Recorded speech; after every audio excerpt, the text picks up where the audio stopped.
आज हम सीखेंगे केंद्रीय रिजर्व पुलिस बल यानी कि सीआरपीएफ की आवेदन फॉर्म कैसे आप लोग अप्लाई करेंगे। जिनको भी ये वैकेंसी अप्लाई करना है वो इस वीडियो को कंप्लीट देखिएगा।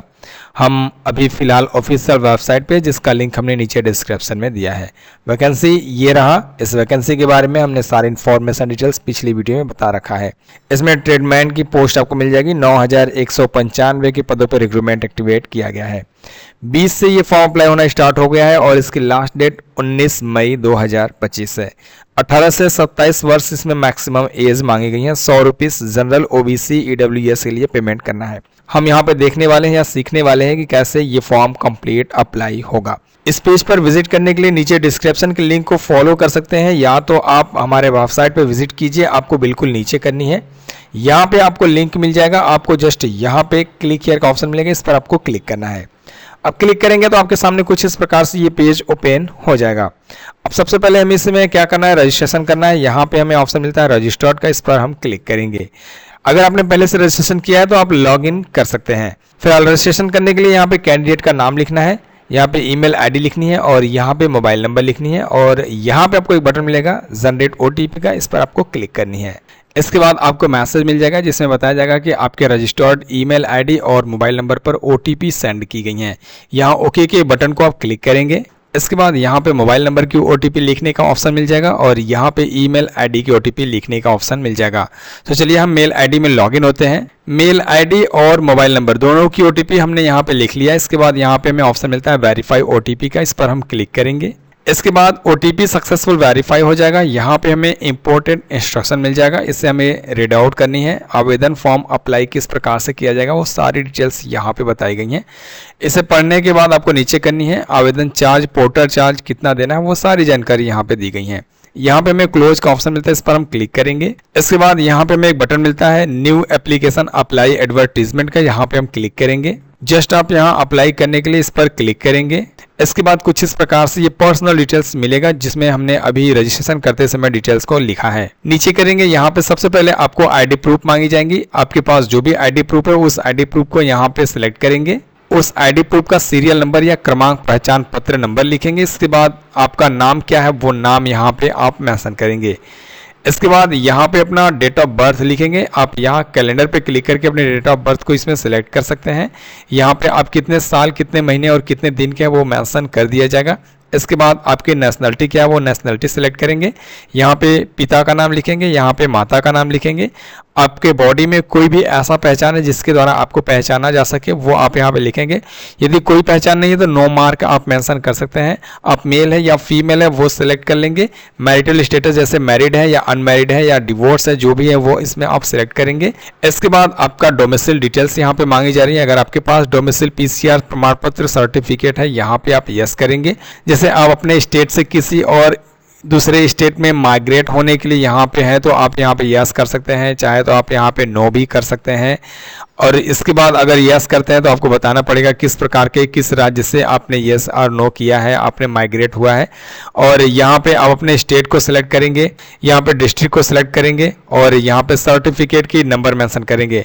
अगर आपके पास सर्टिफिकेट नहीं है तो यहाँ पे आप नो करेंगे। ये सारे ऑप्शंस हाइड रहेंगे, आपको लिखने की आवश्यकता नहीं पड़ेगी। इसके बाद नीचे कर लेनी है, अपना रिलीजन यहाँ पे सिलेक्ट करना है। इसके बाद यहाँ पे कैटेगरी आपको सिलेक्ट करनी है, किस कैटेगरी से आप आते हैं। अगर आप किसी और कैटेगरी से आते हैं तो वो भी कैटेगरी यहाँ पे आप सिलेक्ट कर सकते हैं। सबसे पहले यहाँ पे कास्ट सर्टिफिकेट का नंबर मेंशन करेंगे। इसके बाद सर्टिफिकेट कहाँ से, किस राज्य के द्वारा जारी की गई है वो राज्य यहाँ पे आप सिलेक्ट करेंगे। इसके बाद सर्टिफिकेट किस माध्यम से, किस डिस्ट्रिक्ट के माध्यम से जारी किया गया वो आप यहाँ पे सिलेक्ट करेंगे। सर्टिफिकेट किसके द्वारा जारी की गई है वो यहाँ पे आप सिलेक्ट कर लेंगे। सर्टिफिकेट कब जारी की गई है, किस डेट को जारी की गई है वो डेट यहाँ पे आप सिलेक्ट कर लेंगे। इसमें सर्विसमैन की भी आवेदन फॉर्म जारी की गई है। अगर आप सर्विसमैन है तो वो आप यहाँ पे डिटेल्स सारे कुछ बताने पड़ेंगे। भूतपूर्व सैनिक हैं, आपको ये सब सर्टिफिकेट प्रोवाइड करना पड़ेगा। नहीं है तो यहाँ पे आप डायरेक्ट एंट्री कीजिए और यहाँ पे ऑलरेडी आपका नो हो जाएगा। इसके बाद आपके नाम से कोई भी आपराधिक केस चल रहा है या पेंडिंग है तो यहाँ पे यस करेंगे और आपको डिटेल्स भी आगे बताना पड़ेगा। फिलहाल ये सभी ऑप्शंस को आप नो जरूर कर लीजिएगा ताकि आपको कोई प्रॉब्लम ना हो। क्या आपके पास कोई भी उपलब्धि है, यदि आपके पास कोई भी अचीवमेंट है तो यहाँ पे आप यस करेंगे और वो अचीवमेंट का डिटेल्स यहाँ पे व्यूअर के साथ देंगे, नहीं है तो यहाँ पे आप नो कर लेंगे। आपको पोस्ट सेलेक्ट करना है, किस पोस्ट के लिए आप ये फॉर्म अप्लाई करेंगे। ट्रेडमैन के द्वारा कई प्रकार की यहाँ पे आपको पोस्टें मिल जाएंगी, जिस भी पोस्ट को आप अप्लाई करना चाहते हैं उस पोस्ट को यहाँ पे आप सेलेक्ट कर सकते हैं। जिस पोस्ट को सिलेक्ट करेंगे उस पोस्ट के लिए आपके पास वो क्वालिफिकेशन होना बिल्कुल अनिवार्य है, तभी आप ये आवेदन फॉर्म कंप्लीट सबमिट कर सकते हैं। फिलहाल हम मेल इलेक्ट्रीशियन के लिए फॉर्म अप्लाई कर रहे हैं। सारे इन्फॉर्मेशन डिटेल्स को जब आप लिख लेंगे तो आपको यहाँ पे बटन मिल जाती है सेव एंड नेक्स्ट का, आपको इस बटन पे क्लिक करना पड़ेगा। जैसे ही हम सेव करेंगे पर्सनल डिटेल्स हमारा सक्सेसफुल सेव हो जाएगा। इसके बाद हमें अगला स्टेप कंप्लीट करना है जिसमें अपना एड्रेस आपको फिल करनी है। यहाँ पे आप अपना कंप्लीट एड्रेस लिखेंगे पिन कोड के साथ, स्टेट, डिस्ट्रिक्ट, ये सारे इन्फॉर्मेशन डिटेल्स आपको यहाँ पे फिल कर लेनी है। इसके बाद आपको नीचे यहाँ पे एक बॉक्स मिलती है, आपको इस पर क्लिक करना है। क्लिक करेंगे सारा एड्रेस कॉपी होकर यहाँ पे ऐड हो जाएगा। अगर आप किसी और एड्रेस पे होते हैं तो आप इस बॉक्स को हटा सकते हैं और यहाँ पे वो एड्रेस फिल कर सकते हैं। फिलहाल हमारा सेम एड्रेस है, यहाँ पे हम इसे बॉक्स को एक्सेप्ट कर लेंगे। यहाँ पे हम सेव करेंगे, ये डाटा हमारा अपडेट हो जाएगा। इसके बाद हमारे सामने कुछ इस प्रकार से पेज मिलेगा जिसमें क्वालिफिकेशन डिटेल्स हमें फिल करनी है। एक एक करके हमें क्वालिफिकेशन यहाँ पे ऐड करनी है। इस पोस्ट के लिए हमें ITI और इलेक्ट्रीशियन की क्वालिफिकेशन चाहिए। आप चाहे तो एक्स्ट्रा इसमें जितना भी क्वालिफिकेशन दिया गया है वो सभी ऐड कर सकते हैं अगर आपने क्वालिफाइड कर लिया है तब। फिलहाल हम हाई स्कूल की यहाँ पे पहले आपको अप्लाई करके दिखाते हैं। आप यहाँ पे हाई स्कूल को सिलेक्ट करेंगे, सर्टिफिकेट नंबर लिखेंगे, किस वर्ष में आप ये क्वालिफिकेशन क्वालिफाइड किए हैं वो वर्ष यहाँ पे आप सिलेक्ट करेंगे। इसके बाद स्टेट आपको यहाँ पे सिलेक्ट करना है और यहाँ पे विश्वविद्यालय या आपका बोर्ड क्या है वो बोर्ड यहाँ पे आप सिलेक्ट करेंगे। इसके बाद यहाँ पे बटन मिल जाता है ऐड का, आपको इस पर क्लिक करना है। ऐड करने के बाद यहाँ नीचे आपको एक सारी में क्वालिफिकेशन आपको दिखाया जाएगा। अगर आपका इन सभी ऑप्शंस में कोई भी डिटेल्स गलत है तो आप यहाँ पे इसे डिलीट करके फिर से ऐड कर सकते हैं। अब इसके बाद हम ITI की क्वालिफिकेशन इसमें ऐड कर लेते हैं। हमने यहाँ पे हाई स्कूल और ITI की क्वालिफिकेशन को ऐड कर लिया है। आप और कोई एक्स्ट्रा क्वालिफिकेशन इसमें ऐड करना चाहते हैं तो आप ऐड कर सकते हैं, कोई प्रॉब्लम नहीं होगा। इसके बाद आपको नीचे आ जानी है, यहाँ पे इसे सेव करना है। इसके बाद यहाँ पे आपको मैट्रिकुलेशन के लिए यस करना है और इसके बाद यहाँ पे आप डिटेल्स मेंशन करेंगे। यहाँ पे आपसे पूछा जा रहा है कि अगर आपके पास 1 साल की एक्सपीरियंस है ट्रेड के द्वारा तो आपको यहाँ पे यस करना है और उस ट्रेड का डिटेल्स यहाँ पे आपको बतानी है, एक्सपीरियंस का डिटेल्स बतानी है। ITI की सर्टिफिकेट है प्रेफरेंस के द्वारा, आपको यहाँ पे यस करना है और उसका डिटेल्स यहाँ पे आपको बतानी है। ये ऑप्शनल है, जरूरी नहीं है। आपको अगर कोई और पोस्ट अप्लाई करना है तो वो भी आप इसमें अप्लाई कर सकते हैं, ये जरूरी नहीं है, ये ऑप्शनल है। सेव करने के बाद हमारा क्राइटेरिया जो है वो सक्सेसफुल सेव हो जाती है। इसके बाद कुछ इस प्रकार से हमारे सामने ये पेज ओपन हो जाता है जिसमें डॉक्यूमेंट्स हमें अपलोड करने का ऑप्शन दिया जाता है। सबसे पहले फोटोग्राफ कैप्चर करनी है, इसके बाद सिग्नेचर कैप्चर करनी है, इसके बाद कास्ट सर्टिफिकेट कैप्चर करनी है, अपलोड करनी है।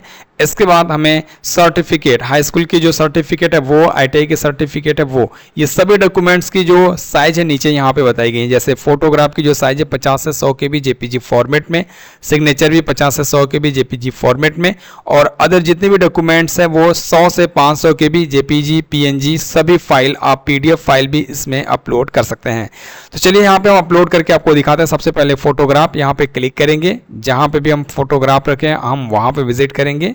अपने फोटोग्राफ को हम इसमें सिलेक्ट करेंगे, इसके बाद ओपन के ऑप्शन को क्लिक करेंगे, फोटो हमारा यहाँ पे प्रॉपर ऐड हो जाएगा। ठीक इसी प्रकार से हम सिग्नेचर को भी चलिए इसमें ऐड कर लेते हैं। इसके बाद चलिए डॉक्यूमेंट्स अपलोड करते हैं, इसमें हम PDF अपलोड करते हैं। सबसे पहले यहाँ पे हमें कास्ट सर्टिफिकेट अपलोड करनी है। यहाँ पे हम कास्ट को सर्च कर लेते हैं और इसे चाहे तो PDF या आप अपना JPG दोनों में से कोई भी अपलोड कर सकते हैं। जितनी भी फाइल्स मांगी गई हैं सारे फाइल्स को ऐड करने के बाद इसे एक्सेप्ट करनी है और यहाँ सेव एंड नेक्स्ट का ऑप्शन मिलता है, इस पर हम क्लिक करेंगे। इसके बाद हमारा ये डाटा सक्सेसफुल सेव हो जाएगा। हमारा एप्लीकेशन फॉर्म जो है वो लोड होगा, यहाँ पे लोड हो चुका है।